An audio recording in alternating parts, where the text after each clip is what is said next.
Hi, team. Welcome to 10 Talks. Today's conversation is all about how women win, and we're curious to find out how you are winning, what's going on in your life, and what winning strategies you're coming up with. You can go to howwomenwin.com for us to hear your story as well. Kathy and I are on this journey. We are here to figure out how women win. We have a great guest today that we are just looking forward to you learning from her as well. So, Ashley, welcome, and we'd love to start with the power of your story. Sure. So I am a 21-and-a-half-year veteran of the Glendale Fire Department. I am a captain with the fire department, and also I work as our public information officer. So I've been here a while. I've been around the block, if you want to say that. But even with 21 years in the fire service, you feel like you don't know anything and you're still new. Every day is different. You're always learning. You're always challenging yourself. So my whole journey, my whole life has been about these little wins and how do I get to the next thing. So my journey really started when I was 5 years old.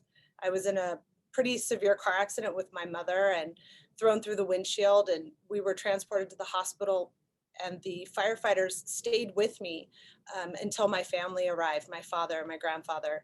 And I turned to my dad after that and I said, Daddy, I'm going to be a firefighter.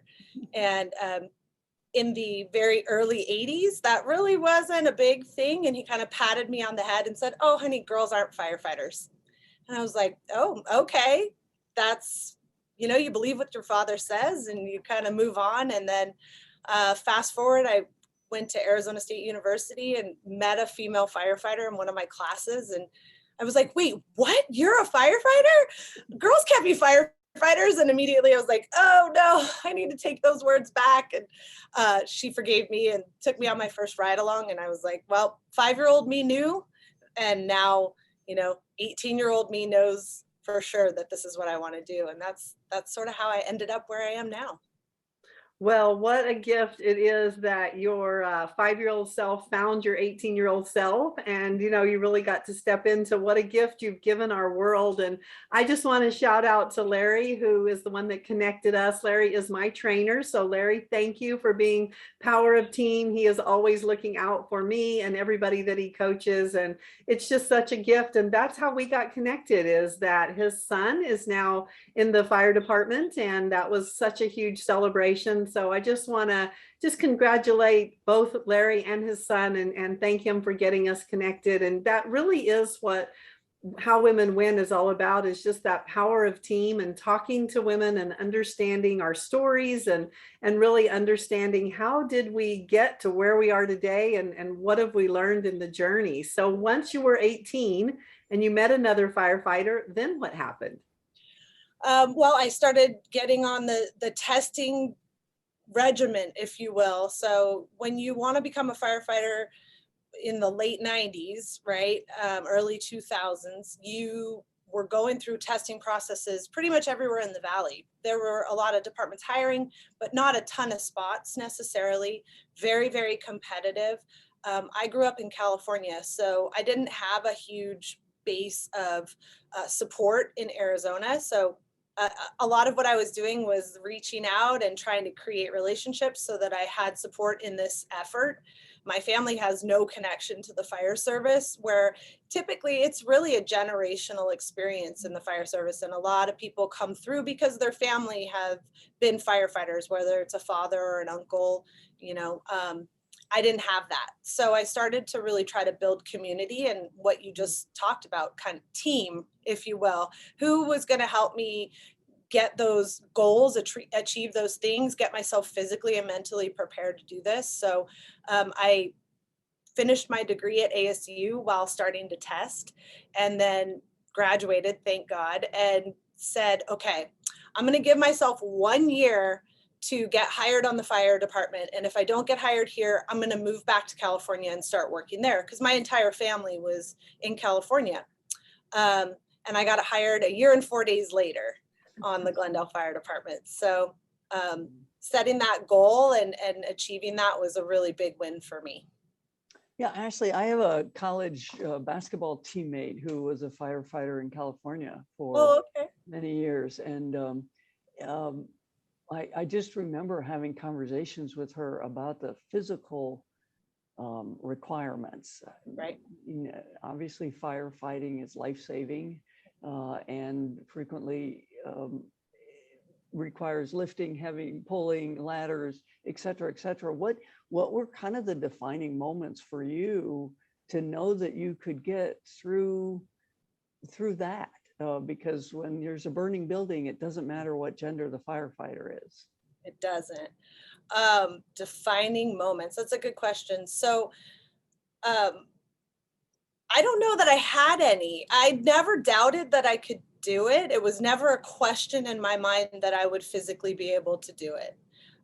I've always just really believed in myself when it came to physicality, and I worked really hard at building muscle and getting the endurance that was necessary. So we consider ourselves industrial athletes. That's kind of the buzzword, if you will, when you talk about firefighting. And what I learned in the academy pretty quickly, thank goodness we had a mentor that understood. There was only two women in my academy class and out of 39. And he told me, you've got to use your strength. You have to find where your power is. So women's power is in the hips. And a lot of what you were talking about, raising ladders, doing upper body pulls, rescuing people, we pull holes in ceilings. And so we do a lot of overhead and shoulder work. Well, that guys can muscle through that. Women, that's not innately where we hold our power necessarily. So he taught me, use my hips, use my legs, how to use the proper body mechanics. And ironically, I was an exercise science major, so body mechanics should have been a key in for me. But when you've never been shown, and it's not something that you necessarily innately understand, it's not your go-to. You're just going to try to muscle through. So I guess that was a defining moment for me when I was taught how to use my body properly so that I not only didn't get hurt, but also was able to accomplish it. At the end of the day, you're absolutely right. It doesn't matter if it's a female or a male firefighter, because everything we do is team. So we're always supporting each other. I'm not rescuing someone by myself. Statistically, it takes 12 people to rescue someone generally. So nothing that we do is on our own. Everything is team, but certainly there are standards that we have to meet. So in the academy, did I struggle? I don't know. I think I had to learn how to do it the right way, and then I was okay. Were there some times in the academy, 2 women, 39 men or 37 men, you know, were there guys there that were like, oh, you know, seriously, what are you doing here? None of the recruits. No. None of the recruits made me feel that way at all. I think thankfully from the trailblazers that have come before us and the women that have come before me in the fire service, they laid a really strong foundation for us to come in and allowed us the ability to come in with not as much judgment and certainly not the scrutiny that they experienced when they came in. But I got hired in December of 2000 and I went to the academy in January of 2001. I was the 8th woman on my fire department to get hired. So not a ton of people ahead of me. Granted, we're not huge, but enough that I could rely on the foundation that they had laid. So in the academy, did I feel that way? Not from the recruits. I never felt unwelcome. I think the RTOs might have pushed us a little bit harder, maybe a little more scrutiny from the old school guys, but a lot of our RTOs were phenomenal and very supportive. So I don't know that I felt that from there. I think I had some exterior pressures from people in my life that didn't understand why I was doing it or what was going on. Can you talk about that a little bit? Yeah. So as I mentioned, my dad told me at a young age, I probably couldn't do this. And he really wasn't happy when I chose this as a career. And that's from the dad thing, right? He wants to protect me. He doesn't want me to run into burning buildings. He doesn't want me to put my life on the line. And my family came out for family night. when you're in the academy, you get to have this night where you show off all of the skills that you accomplished and learned, and your family gets to see you fight fire and cut up cars and climb into third-story windows. And, you know, for us, we're like, look at what I've learned and what I've done. I'm so proud. And my dad was horrified. He was like, I never want to see this again. This was horrible. Why did you do this? You know, you can quit. I'm like, I love this. This is the best job in the world. Why would I quit? I've worked so hard. And so I think I struggled a little bit with his disliking for it, but only for a minute because I'm pretty strong-willed. Well, Ashley, you just speak beautifully into how women win, and everything that you're doing, from being competitively great to really understanding your strengths, learning how to use your strength. You're talking body, but we can talk emotion, mind, everything is just really about how to be authentic to ourselves. Right. And to really own it. And so I want to talk to you and just understand, how do you define winning, and what happened in your life that, you know, how you're winning in life now? Sure. So defining winning, I think, is a hard thing. Obviously, there's the definition, but for me, winning is about setting goals and then achieving them and then setting more goals. So it's little wins, right? It's those small victories. My whole life has just been about, like I said, okay, I'm going to give myself a year to get hired, and then I'm going to go from there. And then I got hired. Okay, now I need to get through the academy. And every one of those steps was a win. Okay, now I'm going to get through my probationary year. Win, right?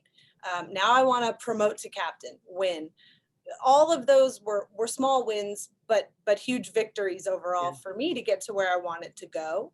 And I think for me, defining winning isn't about just like winning a game or winning something specific. It's the small wins every day. Sometimes it's just getting up, getting going, and feeling productive. That's a day that's a win because it just wasn't in it emotionally or ready, right? I think my job gives me a lot of small wins because we get to save lives. And sometimes it's not even saving a life, but it's impacting a life. It's knowing that had we not been there, the outcome would have been very different for somebody and possibly tragic.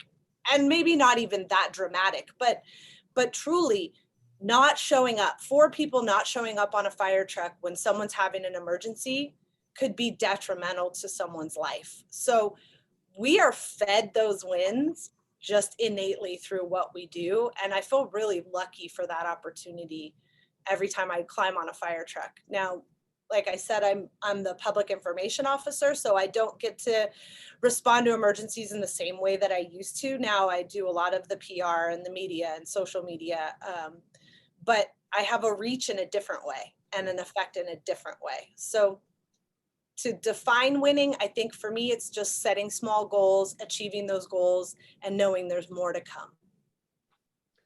What's it been like to work in a field that has historically been so male dominated and still is today? Sure. In terms of, I mean, so as a woman, you chose firefighting. I don't know, I didn't hear you actually say that you wanted to go someplace where there were mostly guys, but it just happened to be that that's the profession that you chose. And so how have you negotiated that as a woman? I get this question a lot, and I think people want me to have some big answer about men versus women. And yes, it's male dominated, you know, and I'm not saying you do, but we get it. We get it very frequently as female firefighters. And I think it's interesting because we struggle so much just to be like one of the guys, just to be considered like everybody else that we climb on the fire truck with. But we're so frequently singled out because we're women and there aren't a lot of us. So I've always been the guy's girl. I've always played flag football with my buddies and gotten dirty and, you know, gone surfing. And I've always related better to men. My mom would say it's because women were kind of catty and jealous girls when I was younger. I never subscribed to the idea of jealousy, but I didn't have really, really great close relationships with women. I just always felt like I was trying for that and couldn't achieve it the way that I wanted to. So for me to go into a male dominated field felt very easy and actually felt more comforting because I didn't feel like I was going to have the struggles that I had as a younger woman or even a teenager. I didn't feel like I was going to face those because I did struggle. I struggled with those relationships. So it felt easier actually to come into this field, but that changes and there are definitely struggles. So do you and your female colleagues, do you make firefighting better? What do you bring to firefighting? All day, every day. Think about this scenario.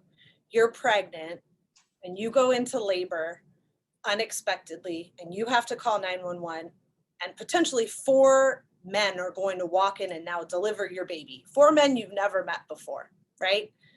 And a woman walks through the door. How comforting is that? How amazing. They're like, oh, yes, thank you. I want her, right? I think we bring that level of comfort, not just in that scenario, but a lot of scenarios. We have a different emotional intelligence often. And I'm not saying the guys don't, because some of our guys are incredibly in tune with emotions and with patience.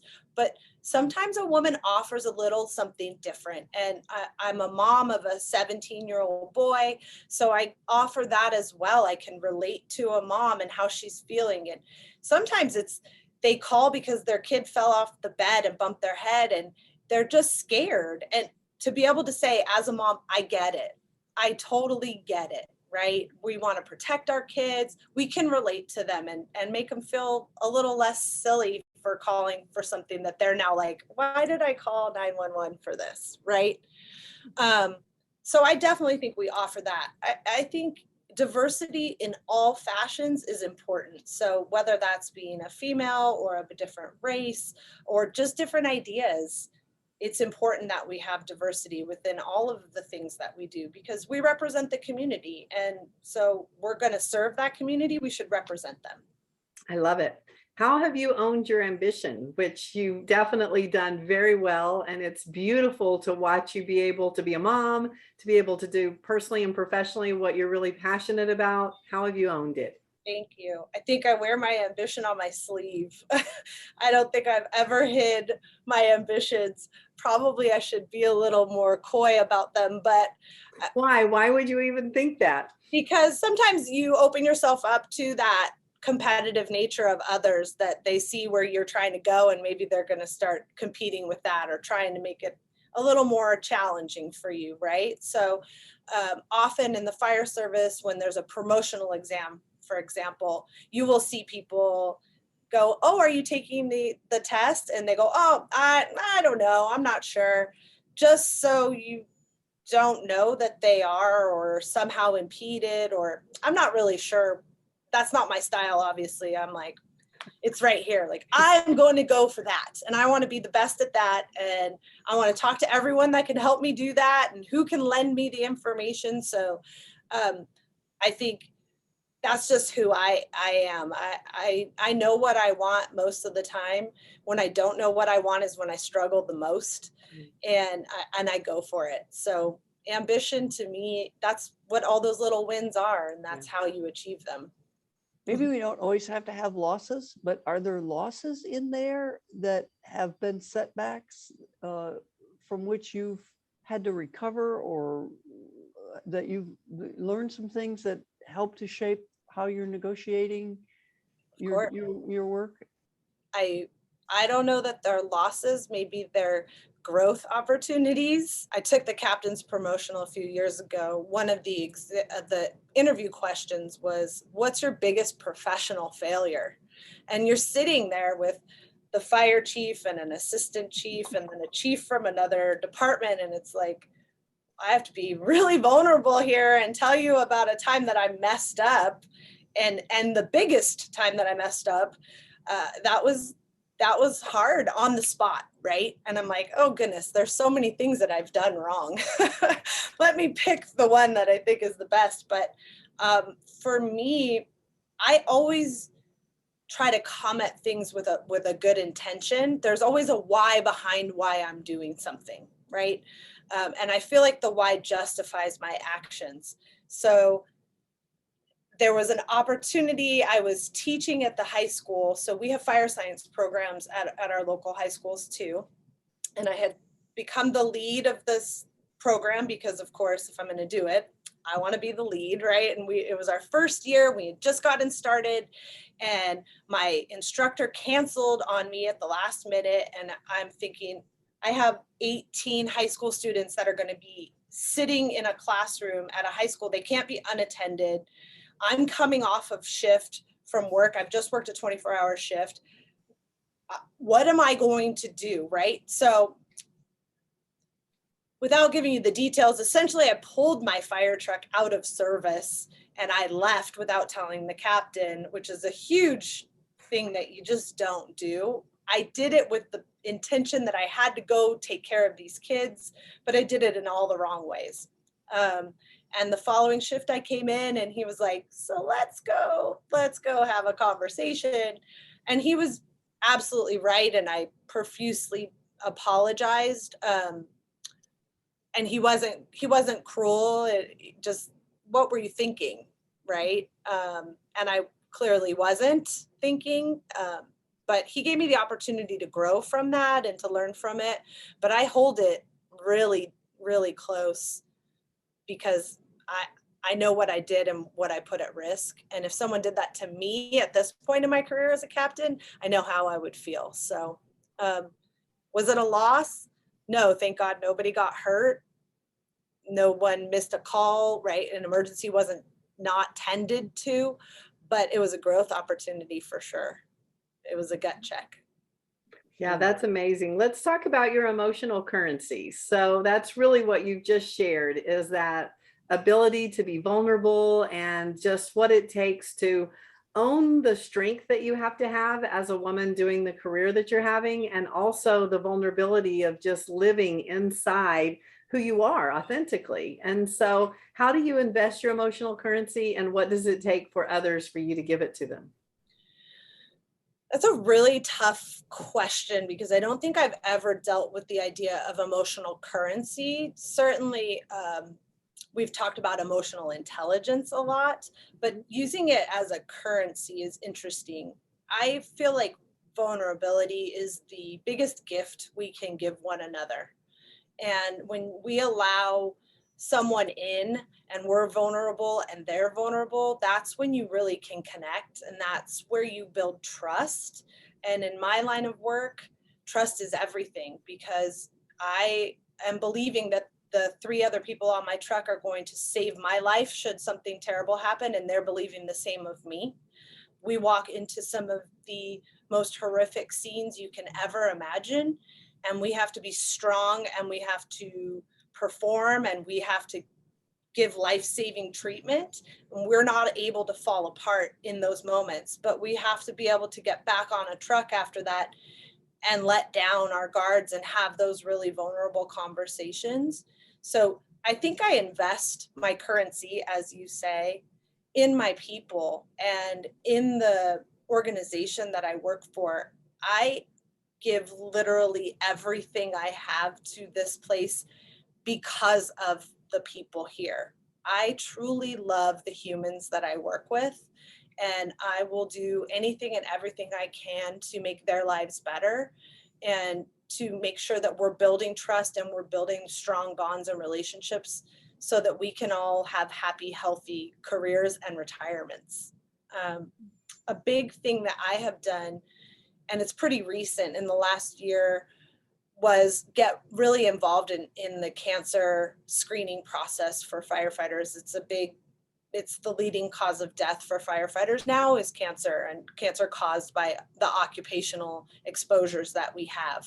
And we've never had cancer screenings here in the city of Glendale because it's very expensive, you can imagine. And some of the other cities have been able to get funding for that and have those screenings. And my mentor, the person who got me hired here, got cancer a few years ago, occupational cancer. And so it really started that crusade for me.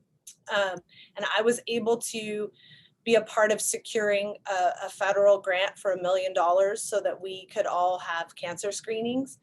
And that has been the biggest win for me, but I think it's because of that emotional currency investment, because I really care and it matters. So I invest in a lot of ways, but that's certainly one of them. What a gift in terms of just the gift of giving and investing and also being so vulnerable. Sure. Thank you. Yeah, it's not easy. I don't like to be vulnerable. Most people don't. It's definitely not my go-to thing. But it's important to do. Has being a firefighter changed you? Yeah, I'm sure. I was 23 when I got hired, so I don't think I even knew who I was at that point. I think at 44, I'm just now starting to kind of learn who I really am.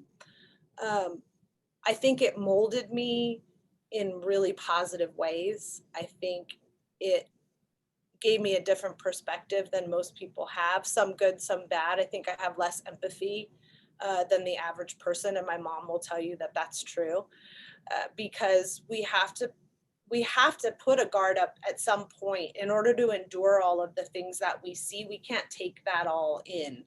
And I can describe something horrific to her, and she's like, how are you emotionless with this? How does this not impact you? And I was like, how could I allow 21 years of calls, of emergencies, of horrific scenarios to impact me every time? I would be a ball of goo on the floor. There's protective mechanisms there, if you will, right? Mm-hmm. So in that aspect, I think it's changed my empathy level, probably not for the better, if you ask her, but for self-preservation. Mm-hmm. I think it's given me a huge respect for law enforcement and military and people that truly put their lives on the line without a second thought every single day. That is a gift. What would you love for us to learn from all of your experience in terms of just, the inside world of what you've learned in your journey and your words of wisdom to us? To me, it's just never give up. Set goals and don't quit until you achieve them. Will you maybe have to adjust them? Absolutely. And that's okay. And give yourself the grace to say, okay, I need to adjust this. But I think it's really about setting goals, achieving goals, and never stopping. And how have you managed being a mom with your ambition? I have an incredible son, and he has always been my cheerleader. And he's like, do it, Mom, you can do it. He's been exposed to the fire service since he was little. And so he's really been brought into the culture.